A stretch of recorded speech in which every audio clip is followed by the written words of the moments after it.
ধন্যবাদ মাননীয় speaker we are from Bangladesh. পৃথিবীর এক কোণে অবস্থিত ছোট এবং সুন্দর একটি দেশ যার নাম বাংলাদেশ, কিন্তু অত্যন্ত দুঃখের সাথে বলতে হয় এদেশের মানুষের শান্তি নেই। মাননীয় স্পিকার, এদেশে উন্নয়ন নেই, সাধারণ মানুষ ন্যায়ের পক্ষে কথা বললেও তার বেঁচে থাকার অধিকার নেই।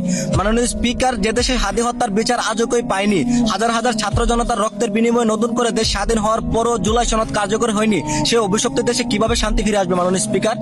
মাননীয় স্পিকার, আজ গোটা বাংলাদেশের সংসদে তাকিয়ে আছে উন্নয়ন, নিরাপত্তা এবং শান্তির আশায়, আর সংসদে থাকা সদস্যরা নিজস্ব কাজে এবং নিজেদের মধ্যে খুচাখুচি করে তামাশা দেখিয়ে বেড়াচ্ছে। মাননীয় স্পিকার, তবে কি তাদের ভুল হয়েছে অভিশপ্ত দেশে জন্মগ্রহণ করে পছন্দের ব্যক্তিকে ভোট দিয়েছে দেশকে ধ্বংস করার জন্য?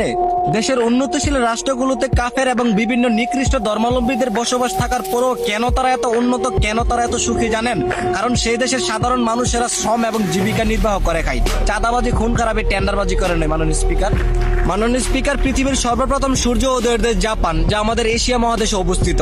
আজ সে জাপান থেকে আমরা প্রায় 200 বছর পিছিয়ে কেন জানেন? কারণ জাপানে চোর নেই, জাপানে বাটপার নেই, জাপানে ধর্ষণ নেই, জাপানে মাদকের ডিলার নেই। মাননীয় স্পিকার, আমাদের দেশে 14 কোটি ভোটারের মাঝে 15 কোটি নেতা, আর নেতার কাজ কি? মাননীয় স্পিকার, লুটে পুটে খাওয়া, নির্দিষ্ট কোনো কাজ না থাকলেও রাত পহলে কোটি টাকার মালিক হওয়া।